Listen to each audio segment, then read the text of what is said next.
Praise the lord. దేవునికి మహిమ కలుగును గాక. నజరేయుడగు యేసు క్రీస్తు నామంలో మీ అందరికీ నా శుభములు ఆశీర్వాదములు తెలియజేస్తున్నాను. చాలా కాలం తర్వాత మరలా ఆన్లైన్లో యూట్యూబ్ ద్వారా వాక్య పరిచయం చేయటానికి ప్రభు నాకు కృప చూపించాడు. ఈ గడిచిన మే జూన్ మాసములలో ఆయా చోట్ల ప్రార్థనా కూటాలు ఉండటం వలన నేను యూట్యూబ్లో అప్లోడ్ చేయటానికి మెసేజెస్ రికార్డ్ చేయలేదు. ఇంకా చెప్పాలంటే అప్లోడ్ చేయటానికి నాకు కావలసిన ఎక్విప్మెంట్ అనగా ల్యాప్టాప్ లేకపోవటం వలన కూడా నేను యూట్యూబ్లో అప్లోడ్ చేయట్లేదు. దయతో గమనించండి, ప్రార్థించండి. దేవుడు నాకు మంచి ల్యాప్టాప్ అనుగ్రహించి మరలా పాత పడిపోయిన మెసేజ్లు ఎన్నైతే రికార్డ్ చేస్తున్నా అవన్నీ త్వరగా అప్లోడ్ చేయటానికి ప్రభువు కృప చూపించులాగిన ఈ దినమందు వాక్యములో నుంచి ఒక ఉత్తమమైన సందేశమును మీకు అందించాలని దేవుని యొక్క పరిశుద్ధాత్మ చేత నేను ప్రేరేపించబడ్డాను. మూలవచనంగా బైబిల్ గ్రంథములో నుంచి మొదటి రాజుల గ్రంథము 18వ అధ్యాయము, మొదటి రాజుల గ్రంథము 18వ అధ్యాయము 30వ వచనాన్ని మనం చదువుదాము. అప్పుడు ఏలియా నా దగ్గరకు రండని జనులందరితో చెప్పగా జనులందరూ అతని దగ్గరకు వచ్చిరి. అతడు క్రింద పడి ద్రోయబడి ఉన్న యెహోవా బలిపీఠమును బాగు చేసి ప్రార్థన చేసుకుందాం. ప్రేమగల మా ప్రియ పరలోకపు తండ్రి, సర్వశక్తివంతుడు అయిన మా యేసయ్యా నీకు వందనాలు. ప్రార్థన ఆలకించువాడా అని మీకు పేరు. మీ నామమున ప్రార్థించగా ఆకాశము నుండి అగ్ని దిగి వచ్చింది నాయన. ఇదిగో ప్రభువా, ఎల్లప్పుడూ మా మొరలు ఆలకించుచున్నవాడవని నీకు కృతజ్ఞతాస్తుతులు స్తోత్రాలు చెల్లిస్తూ ఉన్నాము. చదవబడిన పరిశుద్ధ వాక్య భాగములో నుంచి నాతో మా అందరితో మీరు మాట్లాడమని యేసుక్రీస్తు వారి శ్రేష్టమైన నామమున ప్రార్థన చేస్తున్నాను నా ప్రియ పరలోకపు తండ్రి, ఆమేన్. ప్రభునందు ప్రియులారా, ఈ అధ్యాయము మనందరికీ బాగా పరిచయమైనటువంటిదే. ఈ అధ్యాయములో మనం చూస్తే ఇశ్రాయేలీల ప్రజలలో 2 తడబాటులు ఉన్నట్లు 21వ వచనంలో మనకి కనబడుతుంది. ఎన్నాళ్ళు మట్టుకు మీరు 2 తలంపుల మధ్య తడబడుచుందురు అని ఏలియా పలికాడు ఆ మాటను. వాళ్ళకున్న 2 తలంపులు, 2 విధాలైన తడబాటు ఏమిటి అని అంటే, యెహోవా దేవుడా బయలుదేవుడా అనే విషయంలో వాళ్ళకి కన్ఫ్యూజన్ ఉంది అక్కడ.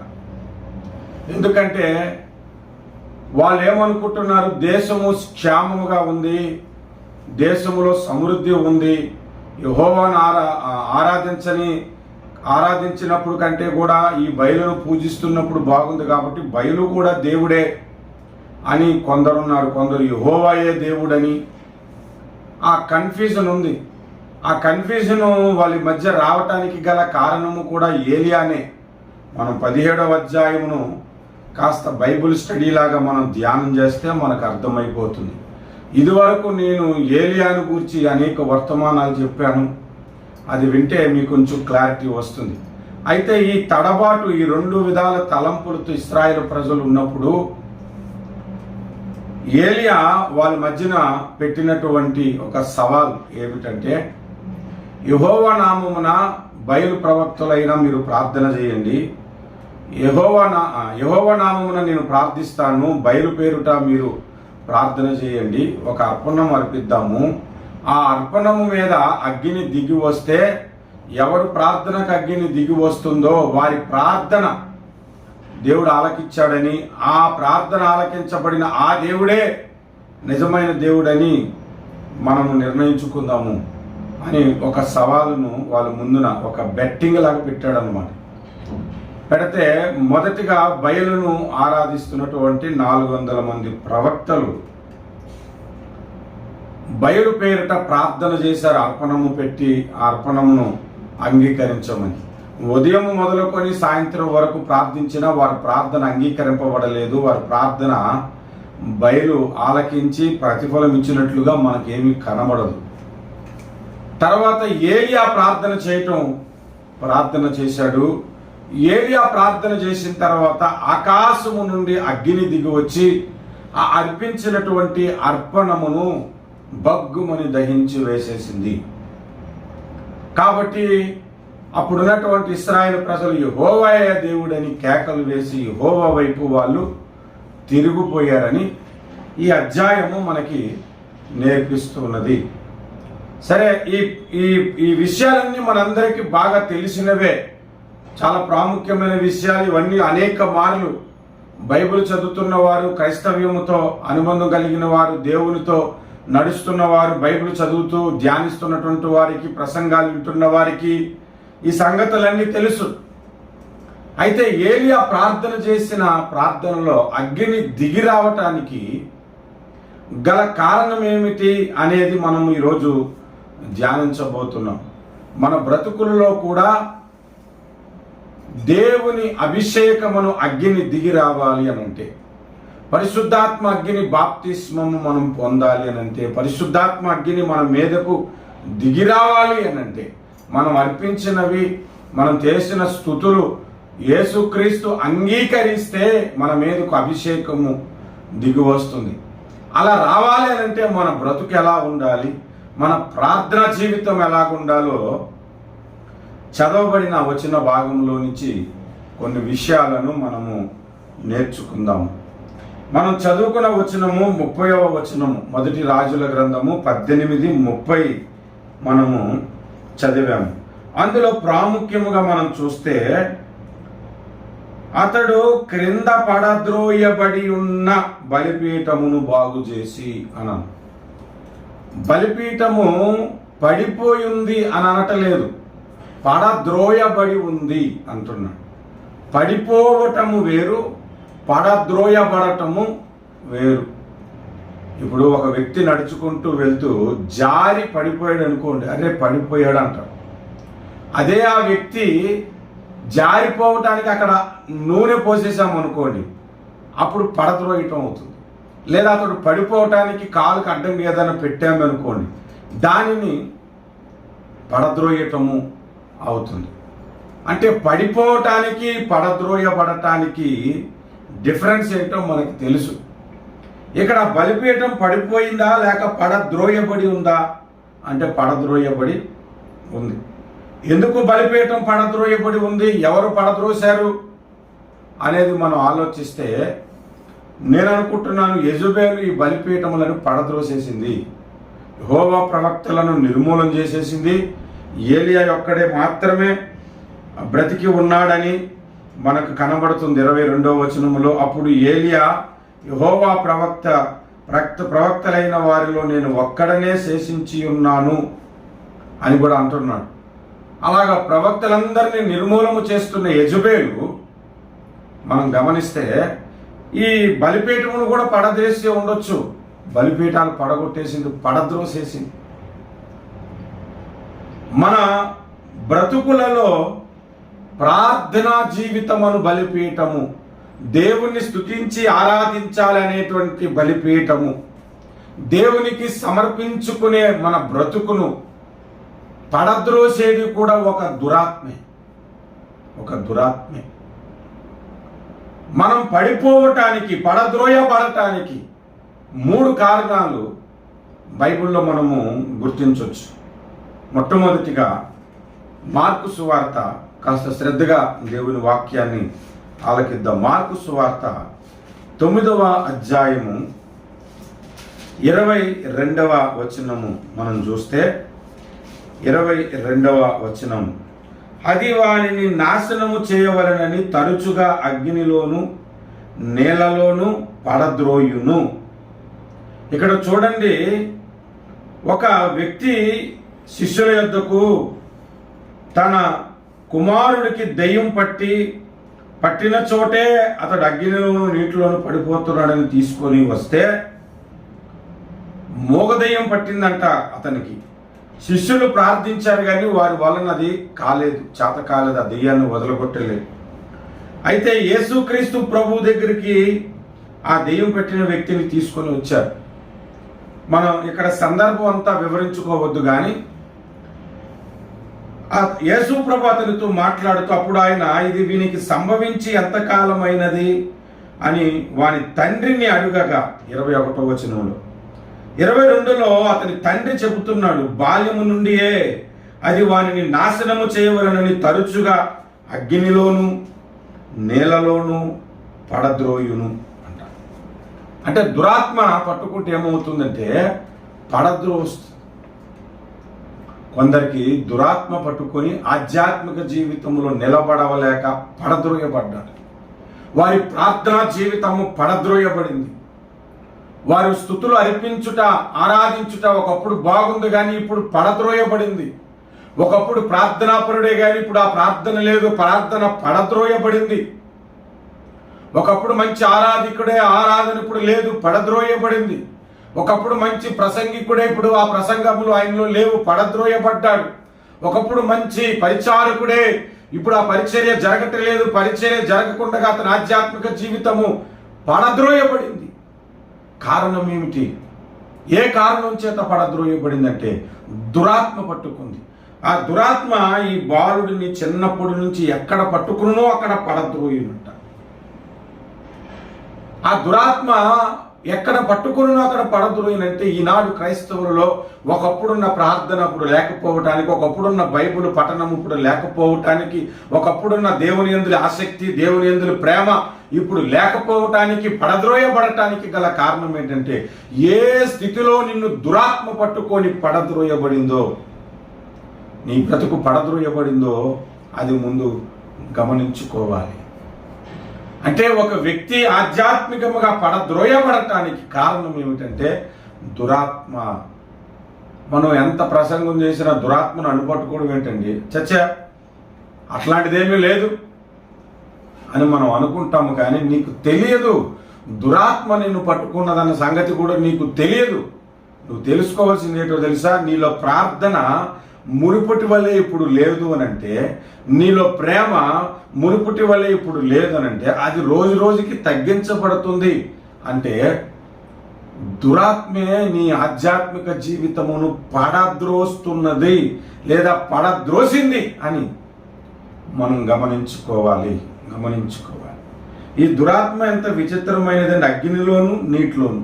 అగ్ని కనబడితే దూకేయమంటుంది, నీళ్లు కనబడితే నీటిలో దూకేయమంటుంది. అలాగా ఆ దురాత్మ పడద్రోస్తుందంటే ఎక్కడ పట్టుకుంటే అక్కడ. ఈనాడు చాలా మంది ఆధ్యాత్మిక జీవితం పడద్రోయబడటానికి, వారిలో ప్రార్థన పడద్రోయబడటానికి, వారిలో భక్తి జీవితమును పడద్రోయబడటానికి కారణము దురాత్మ. ఇది మొదటి కారణం. ఒక వ్యక్తి ఆధ్యాత్మిక జీవితం పడద్రోయబడటానికి కారణం ఏమిటి అని అంటే దురాత్మలు పనిచేస్తున్నాయి. సాతాను సామ్రాజ్యము, సాతాను ఒక రాజ్యంలో దురాత్మలు కొన్ని ఈ భూమి మీదకు పంపి భక్తి జీవితము కలిగిన వారిని పాడు చేయటానికి, వారు నమ్ముతున్న సత్యబోధల నుండి తప్పించటానికి దురాత్మలు పనిచేస్తున్నాయి. బోధకులలో కూడా దురాత్మ దూరిపోయి పనిచేస్తుందని మనకు తెలుస్తూనే ఉంది కదా. బైబిల్ చెబుతుంది. తిమోతికి రాసినటువంటి పౌలు పత్రిక మనం చూస్తే మొదటి తిమోతి పత్రిక 4వ అధ్యాయము మొదటి వచనము, అయితే కడవరి దినములలో కొందరి అబద్ధికుల వేషధారణ వలన మోసపరచు ఆత్మయందు దయ్యముల బోధయందు లక్ష్యముంచి విశ్వాస భ్రష్టులగుదరని ఆత్మ తేటగా చెప్పుచున్నాను. వేషధారణ వలన మోసపరచు ఆత్మల యందు దయ్యముల బోధ యందు అన్నాడు. దెయ్యముల బోధ అంటే బోధ ఎవరు చేస్తారు? సేవకులే కదా, ఉపదేశకులే కదా, అపోస్తులే కదా, ప్రవక్తలే కదా. వారిలో కూడా దురాత్మ దూరిపోయేంత ప్రభావం ఉన్నది. వారు కూడా దురాత్మ చేత బోధించవచ్చు, పరిశుద్ధాత్మ చేతే కాదు. కొంతమంది దురాత్మ చేత కూడా బోధించుట వలన కొందరి ఆధ్యాత్మిక జీవితము పడద్రోయబడుతుంది. చాలా దుర్బోధలు ఈనాడు మనం వింటున్నామంటే వారిలో దురాత్మలు ఉన్నాయి. కొందరి భక్తి జీవితము లయమైపోతుంది, నాశనమైపోతుంది, పడిపోతుంది. ప్రార్థన జీవితం కోల్పోతున్నారు, భక్తి జీవితం కోల్పోతున్నారు, దేవుని సన్నిధిని అనుభవించలేకపోతున్నారు అని అంటే దురాత్మ వారి జీవితములలో కార్యము చేస్తుందని, వారిని పడద్రోస్తుందని, కొందరిని పడేసిందని అర్థము. యెజబేలు సాతాను సంబంధి ఈ బలిపీఠములను పడద్రోసింది. ఒక బలిపీఠమును అలాగే పడద్రోసింది. ఏలియా దాన్ని బాగు చేశాడు. కొందరు ఆధ్యాత్మిక జీవితం పడద్రోయబడటానికి కారణము దురాత్మ అయితే, మరికొందరి ఆధ్యాత్మిక జీవితము పడద్రోయబడటానికి మనుషులే కారణమవుతున్నారని బైబిల్ చెబుతుంది. దయచేసి ఆ వచనం కూడా చూద్దాం. 62వ కీర్తన 1వ అధ్యాయము 62వ కీర్తన 1 నుండి 6 వచనాలు మనం చదువుదాము. నా ప్రాణము దేవుని నమ్ముకొని మౌనముగా ఉన్నది. ఆయన వలన నాకు రక్షణ కలుగును. ఆయనే నా ఆశ్రయ దుర్గము.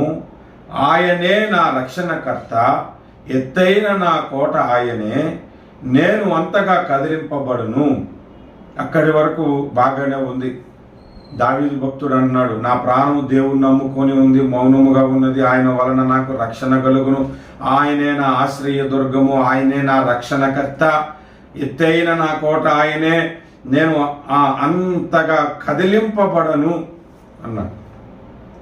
కానీ 3వ వచనంలో, ఎన్నాళ్ళు మీరు ఒకనిపై బడుదురు, ఒరుగుచున్న గోడను పడిపోవు కంచెను ఒకడు పడద్రోయునట్లు మీరందరూ ఎన్నాళ్ళు ఒకని పడద్రోయ చూచుదురు. అతని ఔన్నత్యము నుండి అతని పడద్రోయుటకి వారు ఆలోచించుదురు. అబద్ధమాడుట వారికి సంతోషము. ఈ మాటలు చూడండి. దావీదు భక్తుడు ఏమంటున్నాడంటే, నేను పడద్రోయబడను, నేను కదిలింపబడను. ఎందుకంటే నేను నా దేవుని నమ్ముకొని నా ప్రాణము మౌనముగా ఉన్నది. నా ఆశ్రయదుర్గం ఆయనే, నా రక్షణకర్త ఆయనే, నా ఎత్తైన కోట ఆయనే. నేను అంతగా కదిలింపబడను. అంటే దావీదు మీద ప్రయత్నం జరిగింది ఆయన పడద్రోయటానికి. నేను కదిలింపబడను, ఎందుకంటే నా ఎత్తైన కోట ఆయనే, నా రక్షణకర్త ఆయనే, నా ఆశ్రయ దుర్గం ఆయనే. నేను ఆయన నమ్ముకొని మౌనముగా ఉన్నాను అంటున్నాను. అంటూనే ఇంకొక ప్రశ్న ఏం చెప్తాడు, ఎన్నాళ్ళు మీరు ఒకని పై పడుదురు, ఒరుగుచున్న గోడను పడిపోవు కంచెను ఒకడు పడద్రోయినట్లు మీరెందరూ ఎన్నాళ్ళు ఒకని చూచుదురు అంటారు. ఈనాడు కొందరు పడిపోవడానికి కారణం ఏంటంటే కొందరు వ్యక్తులు. నిజంగానే కొందరు తోటి విశ్వాసులను ఆధ్యాత్మిక జీవితంలో నుండి పడద్రోయటానికి ప్రయత్నం చేస్తారు. చాలామంది అట్లాంటి రాజకీయాలు నా మీద చాలా సందర్భాలలో జరిగింది. చాలా సందర్భాలలో అప్పుడు ఒక్కొక్క సందర్భాన్ని మనం వివరించుకోలేము. కానీ కొందరి జీవితంలో ఆధ్యాత్మిక జీవితంలో వారి ప్రార్థన కుప్పకూలిపోయిందని అంటే వారు ఎక్కడో రాంగ్ టీచింగ్ వినుండొచ్చు, లేదా అంత ప్రార్థన చేయటం వల్ల నీకు వచ్చిన లాభం ఏమి అని ఎవరైనా వారిని బలహీనపరిచి ఉండొచ్చు, లేదా డిస్కరేజ్ చేసి ఉండొచ్చు. ఎంకరేజ్కు బదులు డిస్కరేజ్ చేసి ఉండొచ్చు. నేను ఒకరింట్లో అద్దెకునేటప్పుడు అద్దె కూడా కట్టలేని పరిస్థితులు వచ్చాయి. వాళ్ళు ప్రభు నమ్ముకున్న వాళ్ళే, మంచి ప్రార్థనా పరులే, భక్తి పరులే. వాళ్ళ జీవితంలో ఆర్థికమైన సమృద్ధి బాగానే ఉంది. నాకు ఆర్థిక పరిస్థితి బాగోక అద్దెకు వెళ్ళాను. ప్రార్థన చేయటం తెలుసు, నేను వాక్యం ప్రకటించడం తెలుసు, దేవుని పనికి వెళ్ళటం తెలుసు. వాళ్ళన్నీ చూసి ఒక సందర్భంలో, మేము ఎంత ప్రార్థనా పరులం కాదు, మీ అంత వాక్య జ్ఞానం లేదు, అయినా దేవుడు మాకు ఆర్థికంగా బాగా సహాయం చేశాడు.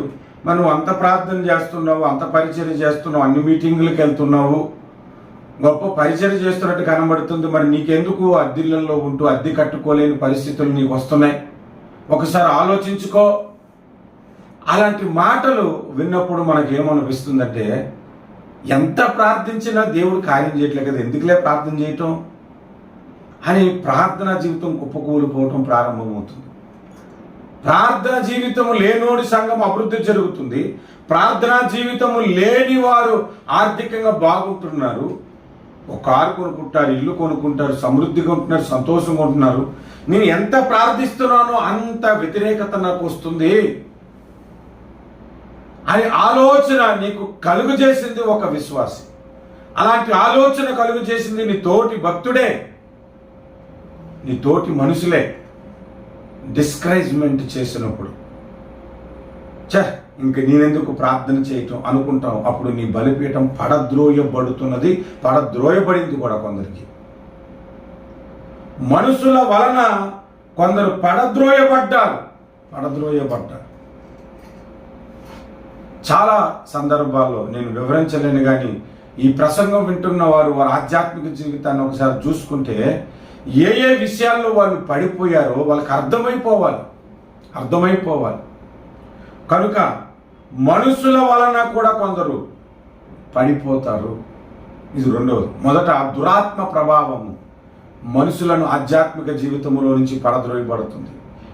మరి రెండవది, తోటి విశ్వాసులు, తోటి మనుషులు, తోటి భక్తులే, ఒకే మందిరానికి వెళ్తున్న వారే, లేదంటే వేరే సంఘస్థులైనా కావచ్చు, భక్తుడే కదని వాళ్ళతో సహవాసం చేస్తాం. నీ ప్రార్థన జీవితము కుప్పకూలిపోతుంది వారితో తిరిగినందులకు. నీ పరిశుద్ధ జీవితము పాడైపోతుంది వారితో తిరిగినందులకు. కొందరి పరిచయాలు నాకు తెలిసినప్పుడు వాళ్ళు మాటల్లో పరిశుద్ధత ఉండదు, పరిశుద్ధతను ఎంకరేజ్ చేస్తున్నట్లు ఉండదు. పరిశుద్ధత పాపం చేసినా పర్వాలేదులే, దానికి సపోర్టివ్ వర్డ్స్ని కొన్ని వాళ్ళు బైబిల్లోంచి ఎత్తుకొచ్చి మనకు తెలియజేసి మన పరిశుద్ధ జీవితాన్ని పడద్రోస్తారు. అలాగ పాడు చేసే వాళ్ళ దగ్గర చాలా జాగ్రత్తగా ఉండాలి. నీ భక్తి పాడైపోవటానికి కారణము, నీ భక్తి పడిపోవటానికి కారణము నీ తోటి విశ్వాసులై ఉండొచ్చు, నీ తోటి సేవకులై ఉండొచ్చు. కనుక మన ఆధ్యాత్మిక జీవితం పడద్రోయబడటానికి ఇది రెండవ కారణం. దురాత్మ ప్రభావం ఒకటైతే రెండవది మనుషులే. మూడవది మనం చూస్తే సామెతల గ్రంథము 4వ అధ్యాయము 14 నుండి 16 వచనాలు. 14 నుండి 16 వచనాలు మనం చూస్తున్నాము. భక్తి విడిచిన వాని మార్గములు వానికే వెక్కసమగును, మంచివాని స్వభావము వానికే సంతోషమిచ్చును. జ్ఞానము లేనివాడు ప్రతి మాటను నమ్మును. క్షమించండి, 4వ అధ్యాయం చదవాలి. నేను 14వ అధ్యాయం చదువుతున్నాను. 4వ అధ్యాయం సామెతల గ్రంథము 4 14, 16 వచనాలు. భక్తిహీనుల త్రోవను చేరకము, దుష్టుల మార్గమున నడువకము, దాని యందు ప్రవేశింపక తప్పించుకొని తిరుగుము, దాని నుండి తొలగి సాగిపోము. అట్టివారు కీడు చేయనిదే నిద్రింపరు, ఎదుటి వారిని పడద్రోయనిది వారికి నిద్ర రాదు. ఎదుటివారిని పడద్రోయనిది వారికి నిద్ర రాదంట. వారికి అంటే ఎవరు? భక్తిహీనులు అన్నాడు 14వ వచనం. భక్తిహీనులు ఉంటారు. ప్రార్థన జీవితం ఉండదు, ఉపవాసాలు ఉండవు, బైబిల్ చదవటం ఉండదు, మందిరానికి వెళ్ళటం ఉండదు, పరిశుద్ధత ఉండదు. కానీ క్రైస్తవుడే, కానీ విశ్వాసే, యేసు ఆరాధకుడని చెప్పుకుంటాడు, క్రిస్టియన్ నేమ్ కలిగే ఉంటాడు. భక్తిహీనుడు. వాళ్ళు ఏం చేస్తారంటే మనల్ని ఆధ్యాత్మిక జీవితంలోనికి పడద్రోయేదో వాడికి నిద్ర రాదు. భక్తిహీనుల వలన కూడా మన ఆధ్యాత్మిక జీవితం పడిపోతుంది. మనం ఎవరితోనైనా స్నేహం చేస్తే ఆ భక్తిహీనుడు భక్తిపరుడయ్యేలాగా చూడటానికి ప్రయత్నించాలి. లేదా ఆ భక్తిహీనుడు ఒక ఆలోచనలు నీలోనికి వస్తున్నాయంటే వాడిని అవాయిడ్ చేయటమే. లేదంటే నీవు పడద్రోయబడతావు. ఈనాడు క్రైస్తవుల్లో చాలా మంది పడిపోవటానికి కారణం కూడా ఇవే. పాస్టర్ల గారిలే పడిపోయి కొంతమంది వాళ్ళకి ఏమని టీచ్ చేస్తారంటే ఈ విధంగా చేయటంలో అది పరిశుద్ధతే, తప్పేమి కాదు. పడిపోవటం కొన్నిసార్లు జరుగుతుంది. దావీదు పడిపోలేదా? అబ్రహాము పడిపోలేదా? సంసోను పడిపోలేదా? మరలా తిరిగి లేచారు కదా అని సర్ది చెప్పుకొని కవరింగ్ చేసుకునే బోధలు కూడా ఇప్పుడు వచ్చేసాయి. ఆ కవరింగ్ బోధల వల్ల సంసోను తిరిగి లేచాడు కానీ వీళ్ళు తిరిగి లేవట్లే. అబ్రహాం రికవర్ అయ్యాడు కానీ, దావీదు రికవర్ అయ్యాడు కానీ వీళ్ళు రికవర్ అవ్వట్లే. చాలా జాగ్రత్తగా ఉండాలి. ఏ స్థితిలో నీవు పడద్రోయబడ్డావు? ఎఫెసు సంఘము ప్రేమ విషయంలో తప్పిపోయింది. ఏ స్థితిలో నీవు తప్పిపోయావో ఆ స్థితిలో నుండి మరలా మారు మనసు పొందుము అని బైబిల్ చెబుతుంది. కనుక మనం ఎలాగుండాలి అన్నది మనం ఆలోచన చేస్తే పడద్రోయబడటానికి గల కారణాలు ఏంటో ముందు తెలుసుకోవాలి. దురాత్మ ప్రభావం వలన పడద్రోయబడ్డావా? దురాత్మ ప్రేరేపణ వలన వ్యభిచారంలో పడిపోయి నీ ఆధ్యాత్మిక జీవితం పడద్రోయబడిందా? నీ ప్రార్థనా జీవితం పడద్రోయబడిందా? దురాత్మ బోధల వలన నువ్వు పడద్రోయబడ్డావా? దురాత్మ ప్రభావం వలన నీ పరిశుద్ధత కుప్పకూలిపోయిందా? భక్తిహీనుల వలన, తోటి విశ్వాసుల వలన, ఇరుగు పొరుగు వారి వలన, మనుషుల వలన ఏ విషయంలో నీ ఆధ్యాత్మిక జీవితము పడద్రోయబడిందో దానిని తిరిగి బాగు చేసుకోవాలి. అందుకే ఏలియా పడద్రోయబడి ఉన్న బలిపీఠమును మొదట బాగు చేసెను అని కనబడుతుంది. కనుక మొదటిగా మనం ఏం నేర్చుకుంటున్నామంటే పడద్రోయబడటానికి కారణాలు చెప్పుకున్నాం. 3 కారణాలు చెప్పుకున్నాం. రెండవది, పడిపోయినది బాగు చేయాలి అని అంటే నీకెవరు అవసరమో తెలుసా? ఒక దైవజనుడు అవసరము. ఇక్కడ పడిపోయిన బలిపీఠమును బాగు చేసింది ఏలియా, ఒక ప్రవక్త, ఒక దైవజనుడు అవసరం. ప్రతి విశ్వాసికి, ప్రతి భక్తుడికి ఒక దైవజనుడు కలిగి ఉండాలి. నిజమైన దైవ సేవకుడిని కలిగి ఉండాలి. దైవ సేవకులు అంటే ఎవరిని పడితే వాళ్ళు కలిగి ఉండటం కాదండి. ఈనాడు దైవ సేవకులలో కూడా దురాత్మల చేత నింపబడిన వారు అనేకులు ఉన్నారు. దేవుని యందు భయభక్తులు కలిగిన దైవ సేవకుని నీవు ఎరగాలి. గనురాలైన స్త్రీ మన ఇంటికి వచ్చుచూ పోవచ్చున్న దైవజనుడు దేవుని యందు భయభక్తులు కలిగిన వాడినని నేను ఎరుగుదును అన్నది ఆమె. అలాగే సంగమా, విశ్వాసి, క్రైస్తవుడా, నీవు కలిగి ఉన్న దైవ సేవకుడు భక్తిపరుడో కాదో గమనించుకొని అటువంటి దైవ సేవకుని సహాయము నీకు కావాలి. అటువంటి దైవ సేవకుని యొక్క ప్రార్థన నీకు అవసరము. వారు ప్రార్థించినప్పుడు నీ భక్తి జీవితము బాగుపడుతుంది. వారు ప్రార్థించినప్పుడు నీ భక్తి జీవితము కట్టబడుతుంది. పడిపోయిన నీ భక్తి జీవితం బాగవుతుంది. పడిపోయిన నీ పరిశుద్ధ జీవితం బాగవుతుంది. నీ ప్రార్థన జీవితం బాగవుతుంది. కనుక ఒక మంచి దైవ సేవకుడిని నీవు కలిగి ఉన్నావు. మా మందిరానికి ఒక విశ్వాసం వచ్చాడు, కొత్తగా వచ్చాడు. వేరే దగ్గర రక్షణ పొంది కొద్ది కాలము మళ్ళా వేరే సంఘానికి వెళ్ళి ఆ తర్వాత ఎవరో ఇక్కడ ఆరాధన బాగుంటుందంటే మా మందిరానికి వచ్చారు ఆ బ్రదరు. వచ్చినప్పుడు మొదటి రోజు ఆరాధన, వాక్య పరిచర్య చూసి చాలా సంతోషించి నన్ను పరిచయం చేసుకోవడానికి నా దగ్గరికి వచ్చి నన్ను పరిచయం చేసుకొని, అన్న ఒకప్పుడు నేను రక్షణ పొందిన సంఘంలో ఈ విధంగా ఉన్నాను, తర్వాత వేరే సంఘానికి వెళ్ళిన, ఆధ్యాత్మికంగా చాలా విధాలుగా నేను బలహీనైపోయిన, ప్రార్థన పోయింది, స్తుతించటం పోయింది, దేవుని వాక్యం పట్ల ఆసక్తి పోయింది, దేవుని సన్నిధికి వస్తున్నానే కానీ వింటున్న వాక్యము కానీ చేస్తున్న ఆరాధన కానీ నాకు తృప్తి కలుగజేయలేని స్థితిలోనికి నేను దిగజారిపోయాను. మరలా ఫస్ట్ టైం ఇక్కడ ఆరాధన బాగుంటుందని ఒక సహోదరు ద్వారా తెలుసుకొని మీ దగ్గరకు వచ్చిన తర్వాత మీ ప్రారంభ ప్రార్థన మొదలుకొని వాక్య పరిచయ, సాక్ష్యాలు, ముగింపు, ఆరాధన అంతా చూసినప్పుడు నేను ఎంత కోల్పోయానో నాకు అర్థమైంది అని చెప్పాడు.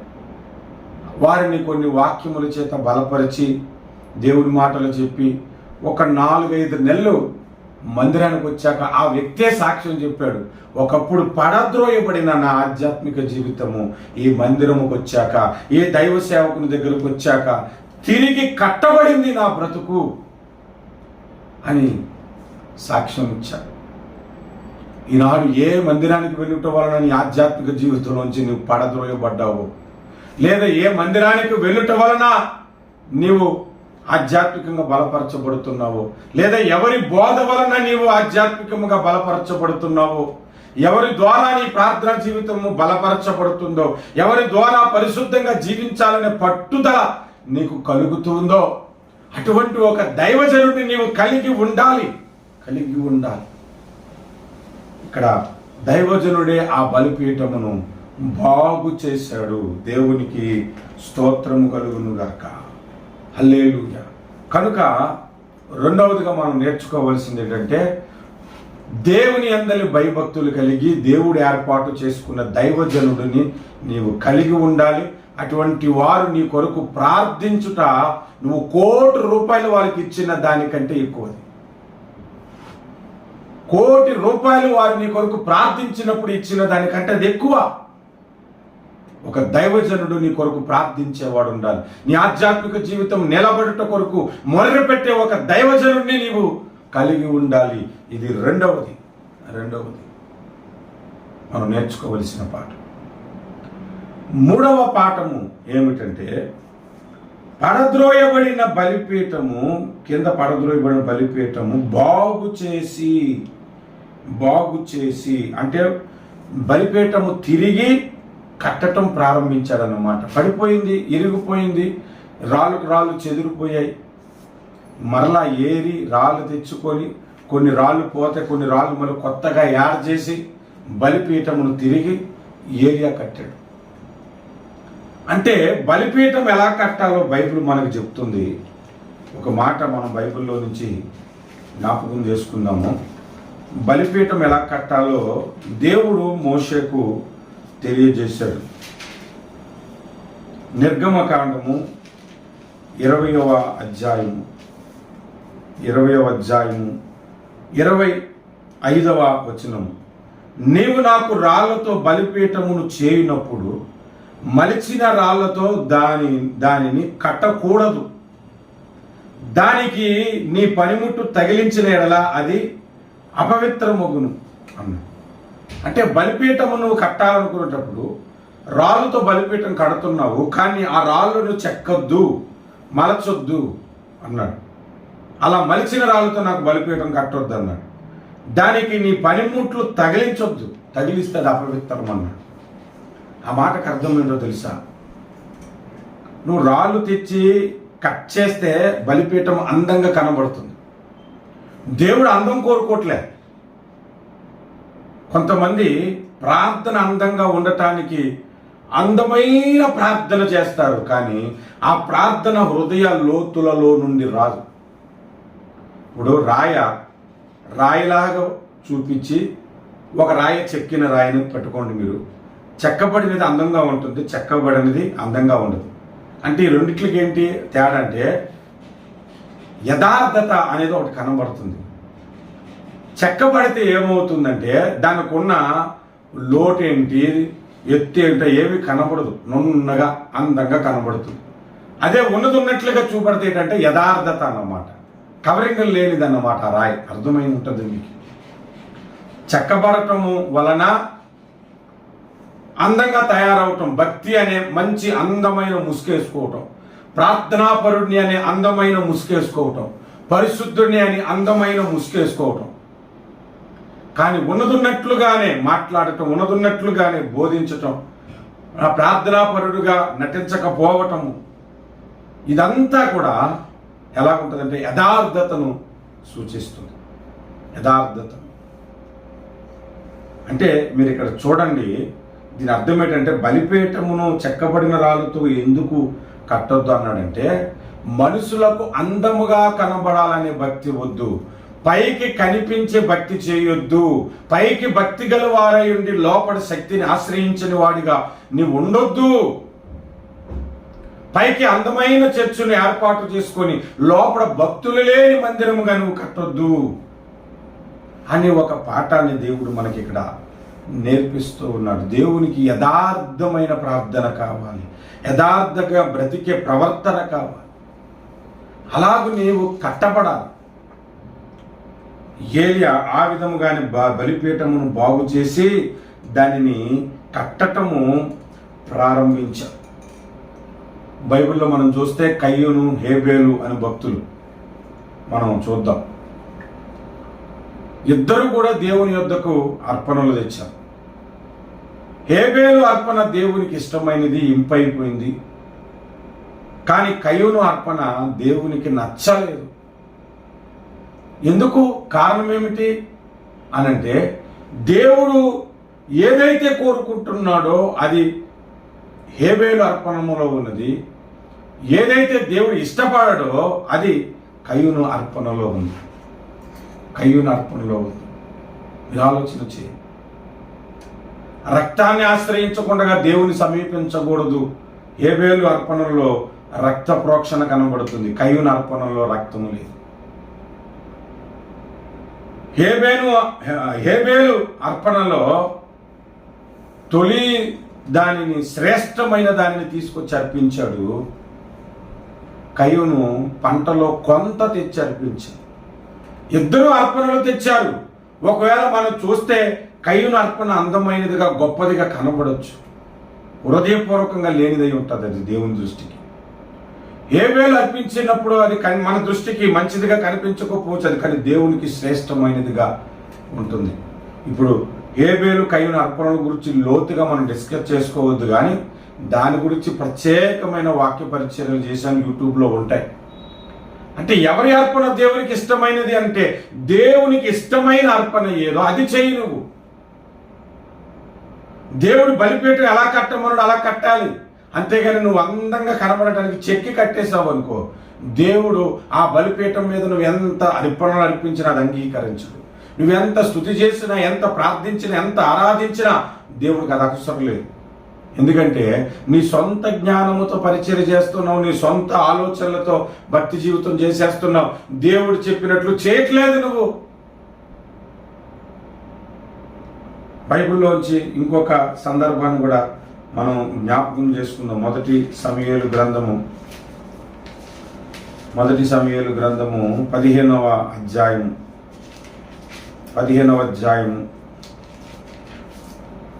మొదటి వచనము నుండి. ఒకానొక దినమున సమూయేలు సౌలును పిలిచి, యెహోవా ఇశ్రాయేలీయులకు తన జనుల మీద నిన్ను రాజుగా అభిషేకించుటకై నన్ను పంపెను. యెహోవా మాట వినుము. సైన్యములకు అధిపతియగు యెహోవా సెలవిచ్చినదేమనగా, అమాలేకీయులను ఇశ్రాయేలులకు చేసినది నాకు జ్ఞాపకమే. వారు ఐగుప్తులో నుండి రాగానే అమాలేకీయులు వారికి విరోధులై మార్గమందు వారి మీదకి వచ్చిరి కదా. కాబట్టి నీవు పోయి కనికరింపక అమాలేకీయులను హతము చేయుచు, పురుషులనేమి, స్త్రీలనేమి, బాలురనేమి, పశువులనేమి, ఎద్దులనేమి, గొర్రెలనేమి, ఒంటెలనేమి, గర్ధబములనేమి అన్నిటినీ హతము చేసి వారికి కలిగిన దంతయు బొత్తిగా పాడు చేసి అమాలేకీయులను నిర్మూలము చేయమని చెప్పాను. దేవుడు సమూయేలును పంపించి సౌలుకు చెప్పింది ఏంటంటే, అమాలేకులను బొత్తిగా నాశనం చేసి వాళ్ళకు కలిగిన పురుషులు కానీ, స్త్రీలు కానీ, బాలులు కానీ, పసిపిల్లలు కానీ, ఎద్దులు కానీ, గొర్రెలు కానీ, ఒంటెలు కానీ, గార్ధబములు కానీ, అసలు ఏది కూడా ఉంచొద్దు, మొత్తం నశింపజేశాయి, మొత్తం లేకుండా నిర్మూలన చేశాయి అని ఆజ్ఞాపించాడు దేవుడు. అలాగే సౌలు వెళ్ళాడు, జనులను పోగేసుకొని వెళ్ళాడు. తేలాయిములో వారిని లెక్క పెట్టగా కాలబలము 2,00,000 మంది, యోధావారు 10,000 మంది నుండి అంత బలగం వేసుకొని వెళ్ళి సౌలు చేసింది ఏంటో చూడండి. 9వ వచనంలో, సౌలును జనులను కూడి అగగున గొర్రెలలోను, ఎడ్లలోను, కొవ్విన గొర్రె పిల్లలను మొదలైన వాటిలోను మంచి వాటిని నిర్మూలము చేయక, కడగా నుంచి పనికిరాని నీ పశువులన్నిటినీ నిర్మూలము చేసి. ఏం చేశాడు దేవుడు? ఏం చెప్పాడు అది చేయట్లేదు. కొద్దిగా బాగా కొవ్వు పట్టిన పశువులన్నీ పక్కన పెట్టి జబ్బు అన్నిటినీ చంపేశాడు. బాగున్నవి, ఉపయోగం అనుకున్నవన్నీ జాగ్రత్త చేసి మిగిలినవన్నీ చంపేశాడు. కానీ దేవుడు చెప్పింది ఏంటంటే, అసలు ఒక్కటి కూడా విడిచిపెట్టక బొత్తిగా నిర్మూలన చేయాలి. ఇలా చేసినందుకు దేవుని కోపము సౌలు దగ్గరకు వచ్చేసింది. రాజుగా ఉండకుండా పోయాడు సౌలు.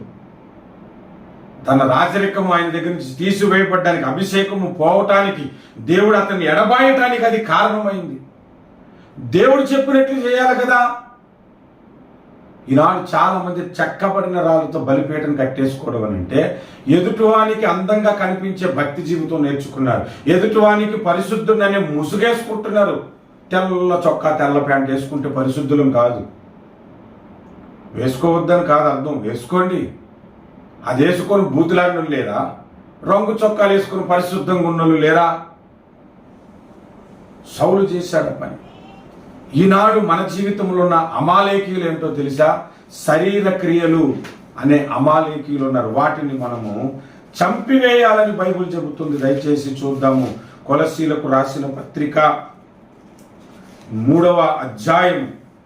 ఆనాడు సౌలుకు దేవుడు అన్నిటిని బొత్తిగా అమాలేకులను చంపివేయమని చెప్పాడు కదా. వాటిలో గొర్రెలు కానీ ఎడ్లు కానీ ఏది బ్రతకనవుతుందని చెప్పాడు కదా. అలాగే ఇప్పుడు మనకి శరీర క్రియలను కూడా చంపివేయమని దేవుని మాట మనకు కనబడుతుంది. చూద్దాము. కొలస్సీలకు రాసిన పత్రిక 3వ అధ్యాయము 5వ వచనం. కావున భూమి మీదనున్నవి అవయవములను అనగా జారత్వమును, అపవిత్రతను, కామతురాతను, దురాశలను, విగ్రహారాధనను, ధనాపేక్షణను చంపివేయుడి అన్నాడు. కానీ ఇంకా కొంతమంది కామతురాతను, దురాశను, విగ్రహారాధను, అపవిత్రతను, జారత్వమును చంపివేయక శరీరంలో ఉంచుకున్నాడు. అందముగా భక్తి చేయటం కాదు, హృదయపూర్వకంగా దేవునికి భక్తి చేయాలి. పడిపోయిన బలిపీఠమును ఏలియా బాగు చేశాడనంటే రాళ్ళు, చెక్కిన రాళ్ళతో అందంగా కట్టలేదు, అక్కడ ఉన్న రాళ్ళతోనే చక్కగా కట్టాడు. కనుక చాలా జాగ్రత్తగా మనం లోతుగా ఆలోచన చేయాలి. ఒకడు ఇల్లు కట్టాడు ఇసుక మీద, ఇంకొకడు బండ మీద ఇల్లు కట్టాడంట. యేసు ప్రభు చెప్పిన ఉపమానం. వానొచ్చింది, వరదొచ్చింది, ఇసుక మీద ఇల్లు కొట్టుకొని పోయింది. కానీ బండ మీద కట్టిన ఇల్లు నిలబడింది. అందరూ అనుకోవచ్చు ఇసుక మీద కట్టిన ఇల్లు అందంగా ఉంది, బండ మీద కట్టిన ఇల్లు అందంగా లేదని. కానీ వానొచ్చినప్పుడు, వరదొచ్చినప్పుడు బండ మీద కట్టిన ఇల్లు నిలబడింది. ఎందుకంటే దేవుడు చెప్పినట్లు కట్టడం అన్నమాట. అది భక్తి జీవితంలో దేవుడు చెప్పినట్లుగా పునాది వేసుకొని కట్టడం అన్నమాట సంఘం. అది ఇలాంటి చాలా మంది బలిపీఠాలు కడుతున్నారే కానీ అందంగా కనబడటానికి ప్రయత్నం చేస్తున్నారు, కానీ దేవుడు చెప్పినట్లు కట్టడం మానేశారు. ఇది మనం మూడవదిగా నేర్చుకోవలసిన పాఠం. యోనా జీవితంలో కూడా అంతే. నినెవెకెళ్ళి సువార్త చెప్పమంటే ఎక్కడికో పారిపోతానంటాడు ఏంటండి, తర్షీసుకు పారిపోవాలనుకున్నాడు. చాలా విషయాల్లో మనము ఈ విధముగానే ఉంటున్నాం. లోతుకి దేవుడు చెప్పాడు, ఇదిగో అగ్ని గుండములతో సొదొమ గొమొర్రా పట్టణము నాశనం అయిపోతుంది, ఇదిగో పలానా ఊరికి పారిపో అంటే లోతు అంటాడు, అయ్యా నీకు సెలవైతే పక్కనే దగ్గరలో ఊరుంది, ఆ ఊరికి వెళ్ళిపోతానన్నాను. ఎంత నష్టం కలిగిందండి. కూతుర్లు అతనితో శయనించే పరిస్థితి ఏర్పడింది, దేవుని మాట విననందున. దేవుడు ఏం చెప్తాడో అని వినాలి. బలిపీఠం ఎలా కట్టమన్నాడు అలా కట్టాలి, కానీ నీకు నచ్చినట్లు కట్టుకోకూడదు. ఎలా ప్రార్థన చేయమని బైబిల్ చెప్తుంది అలా ప్రార్థించాలి, కానీ నీకు నచ్చినట్లుగా అందముగా ప్రార్థించడం నేర్చుకోవటం కాదు. చాలా జాగ్రత్తగా మన బ్రతుకును బలిపీఠమును, మన ఆధ్యాత్మిక జీవితమును బలిపీఠమును, స్తుతి ఆరాధన జీవితమును బలిపీఠమును, ప్రార్థన జీవితమును బలిపీఠము, పరిశుద్ధత అనే బలిపీఠమును చక్కగా మనము కట్టుకోగలగాలి. దేవునికి స్తోత్రము కలుగును గాక. దేవుడు మోసేకి ఏవేవి చెప్పాడో ప్రత్యక్షపు గుడార నిర్మాణంలో అవన్నీ అంత శ్రద్ధగా జాగ్రత్తగా చేశాడట. 25వ అధ్యాయము నిర్గమకాండము 25వ అధ్యాయము 40వ వచనము.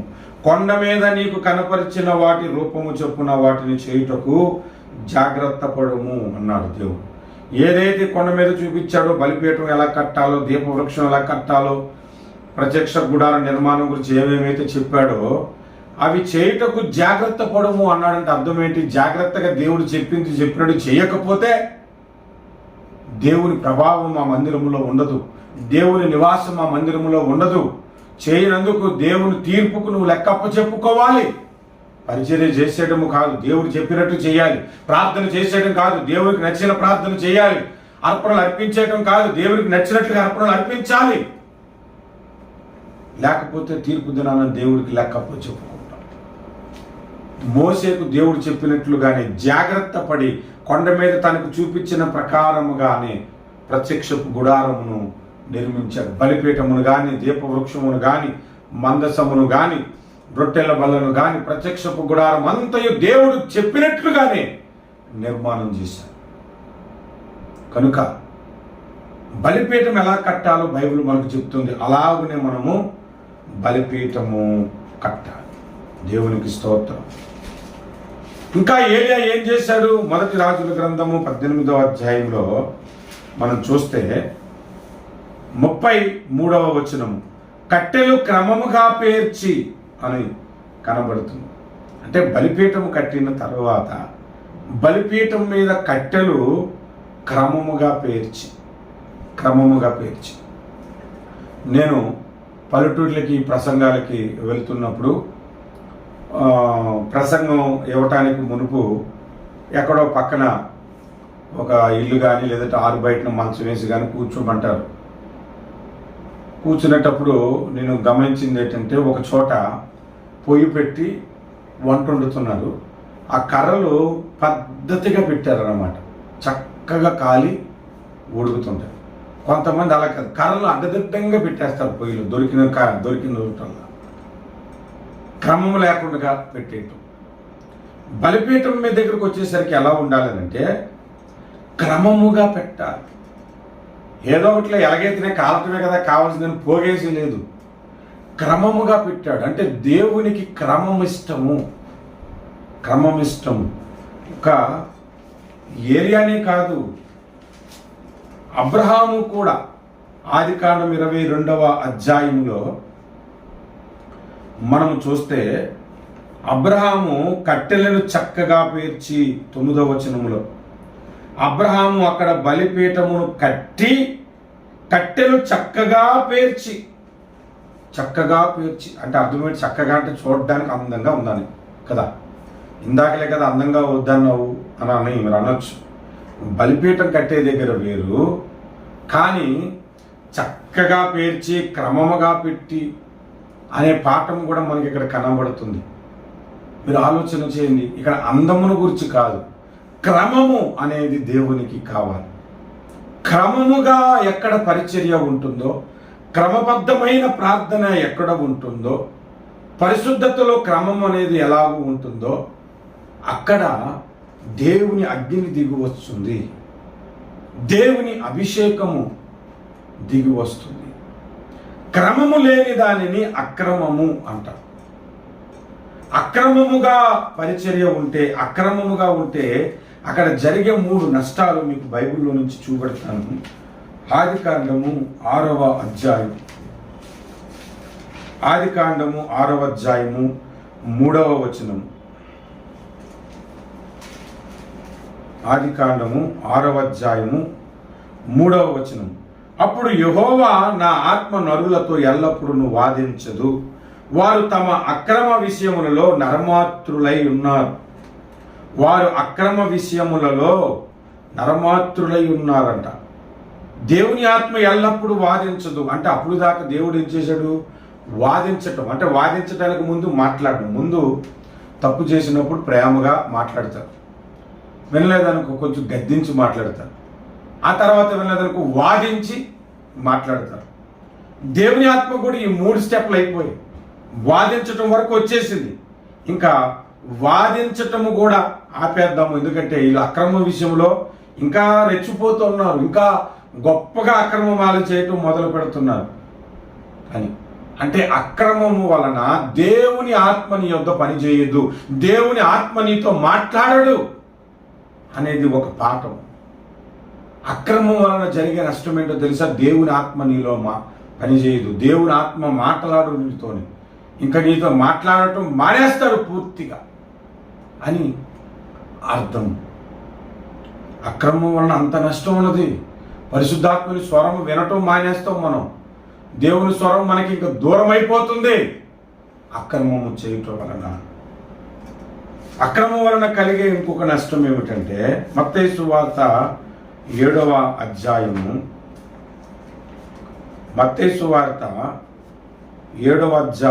మనందరికీ బాగా పరిచయమైన వచనాలు ఇవి. చూడండి, 7వ అధ్యాయము 23వ వచనంలో 7:23 అప్పుడు నేను మిమ్మును ఎన్నడూ ఎరుగను, అక్రమము చేయువారులారా నా యొద్ద నుండి పొండని వారితో చెప్పాను. ఇక్కడ చూడండి, ప్రభువా ప్రభువా అని పిలుచు ప్రతివాడు పరలోక రాజ్యంలో ప్రవేశింపుడు గాని తండ్రి చిత్త ప్రకారం చేయువాడే పరలోక రాజ్యంలో ప్రవేశించును అని 21లో చెప్పాడు. 22కి వచ్చేసరికి వాళ్ళు మీ నామమును ప్రవచించలేదా, మీ నామమును స్వస్థతలు చేయలేదా, మీ నామమును అద్భుతాలు చేయలేదా అంటే ఈ స్వస్థతలు చేయటం, ప్రవచించటం, అద్భుతాలు చేయటం, దురాత్మలను వదలగొట్టటము దానికంటే కూడా దేవుని చిత్తము నెరవేర్చుట దేవునికి ఇష్టము. ఎవరైతే దేవుని చిత్తము నెరవేరుస్తారో, దేవుడు చెప్పిన మాట ప్రకారం నడుచుకుంటారో అది క్రమము.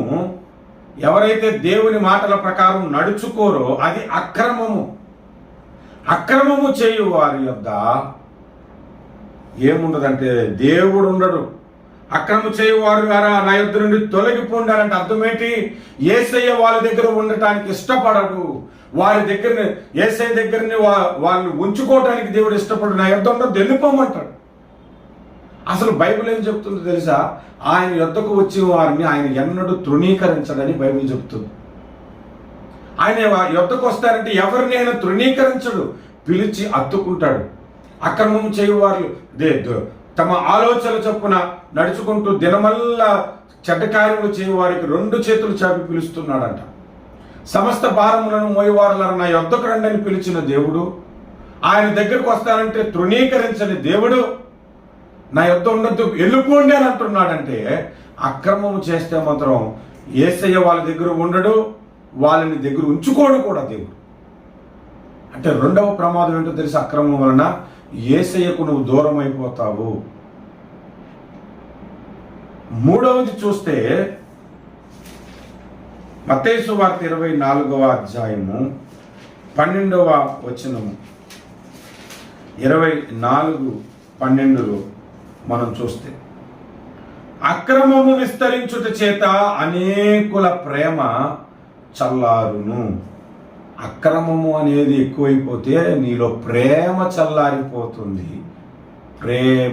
ప్రేమ అంటే ఎవరో తెలుసా? దేవుడు ప్రేమ స్వరూపి అని రాయబడి ఉంది. అంటే అక్రమం వలన తండ్రి అయిన దేవుడు దూరం అయిపోతున్నాడు, అక్రమం వలన కుమారుడైన యేసు దూరం అయిపోతున్నాడు, అక్రమం వలన పరిశుద్ధాత్ముడు నీతో మాట్లాడడం మానేస్తున్నాడు. అంటే కంప్లీట్గా రక్షణ అనేదే నువ్వు కోల్పోతున్నావు అక్రమము వలన. ఇంకా ఎంత స్వస్థత వరం నీకుంటే ఏం లాభం, ఎంత ప్రవచించే వరం ఉంటే నీకేం లాభం, ఎంత పెద్ద మందిరము కడితే ఏం లాభము? అక్రమముగా ఉంటే. క్రమముగా మన బ్రతుకుండాలి, క్రమముగా మనం ప్రభువును ఆరాధించుట నేర్చుకోవాలి, క్రమముగా వాక్యమును ప్రకటించుట నేర్చుకోవాలి. కొంతమంది వాక్యమును ప్రకటిస్తే ఎన్ని ప్రసంగాలు చేయి ఆఖరికి డబ్బు వచ్చేస్తుందని ప్రాస్పరిటీ గాస్పెల్ చెప్తారు. కొంతమంది ఎన్ని విశ్వాసమును గురించి ప్రకటించండి ఆఖరికి డబ్బు గురించే, ప్రార్థన గురించి చెప్పటం ఆఖరికి డబ్బు గురించే, పరిశుద్ధత గురించి చెప్పటం ఆఖరికి డబ్బు గురించే. ప్రసంగాన్ని కాస్త అబ్జర్వ్ చేయండి. ఎంత చేసినా తిరిగి వచ్చేది అదే. బైబిల్లో ఎన్నో సబ్జెక్టులను క్రమముగా బోధించటం వస్తుందా? దేవుడు నోవాహును వాడ కట్టినప్పుడు అరలుగా దాన్ని కట్టమని ఎందుకు చెప్పాడు అంటే క్రమం అనేది దేవునికి అవసరము కదా. క్రమము లేని అక్రమము ఏ సంఘములో ఉంటుందో పరిశుద్ధాత్ముడు మాట్లాడాడు, యేసయ్య ఉండడు, తండ్రి అయిన దేవుని ప్రేమ కూడా ఉండదు, ప్రేమ చల్లారిపోతుంది. కనుక క్రమముగా మనము కట్టెలు పెట్టాలి. ఇప్పుడు చూడండి, ఆకాశము నుండి అగ్ని దిగి వచ్చింది, అర్పణమును దహించి వేసిందంటే పడద్రోయబడిన బలిపీఠమును తిరిగి కట్టి కట్టెలు క్రమముగా పేర్చి అప్పుడు ప్రార్థన చేశాడు ఏలియా. ఆ ప్రార్థన అంగీకరింపబడి ఆకాశము నుండి అగ్ని దిగి వచ్చేసింది. కొన్ని చోట్ల ప్రసంగానికి వెళ్ళినప్పుడు వాక్యము కూడా అగ్నితోనే పోల్చబడింది. నా మాట అగ్ని వంటిది కాదా? ప్రభువా, ఏలియా ప్రార్థించినప్పుడు ఆకాశము నుండి అగ్ని వచ్చింది కదా. ఇదిగో నీ సేవకుడినైనా నేను పలానా చోట వాక్య పరిచయం చేయడానికి వెళ్తున్నాను, విజయవాడలో వాక్య పరిచయం చేయడానికి వెళ్తున్నాను, గుంటూరులో వాక్య పరిచయం చేయడానికి వెళ్తున్నాను, పల్నాడులో విశాఖలో వాక్య పరిచయం చేయడానికి వెళ్తున్నాను. నా ప్రార్థన ఆలకించి నీ అగ్ని దిగివచ్చుటకు సహాయం చేయమని ప్రార్థిస్తాను. వాక్యమున అగ్ని అక్కడ దిగి రావాలి. నేను ప్రార్థిస్తూ ఉంటున్నట్టుగా పరిశుద్ధాత్మ అగ్ని దిగివచ్చి వాళ్ళు అర్పిస్తున్న అర్పణలను మీరు అంగీకరించండి అని ప్రార్థన చేస్తాను. ఎందుకు? అర్పించబడాలనంటే పడిపోయిన నా బలిపీఠము తిరిగి నేను కట్టుకోవాలి.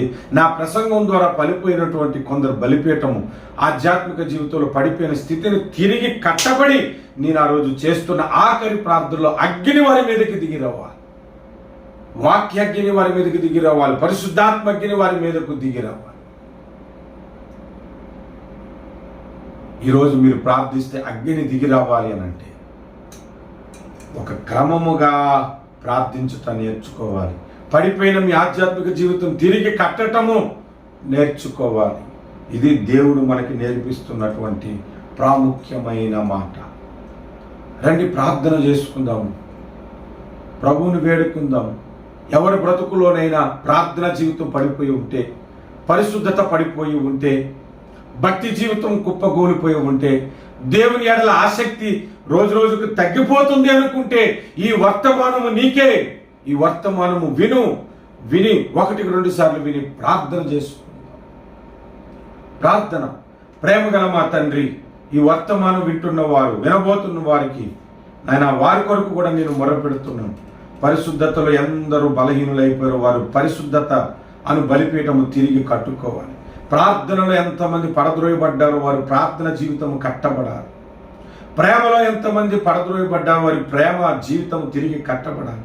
ఎంతమంది ఆరాధన చేస్తూ స్తుతిస్తూ ఉండేవారో వారి బ్రతుకు మరలా తిరిగి కట్టబడాలి. ఎంతమంది ఆసక్తి కూలద్రోయబడిందో మరలా తిరిగి వాళ్ళు ఆసక్తి కట్టబడాలి. వారి భక్తి జీవితము కట్టబడాలి. నీ అగ్ని వారి మీద కురిపించండి, నీ అభిషేకం వారి మీద కురిపించండి.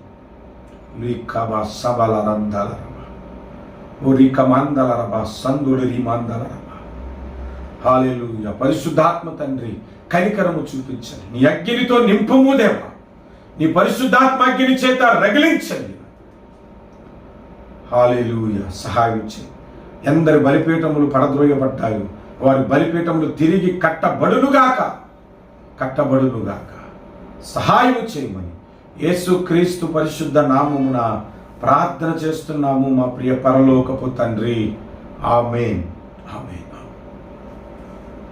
ప్రభునందు ప్రియులారా, మా పరిచయ కొరకు ప్రార్థించండి. మా విజ్ఞాపనలు దేవునికి ఎల్లప్పుడూ చేరుతున్నాయి. మీ కొరకు కూడా మేము ప్రార్థన చేస్తున్నాము.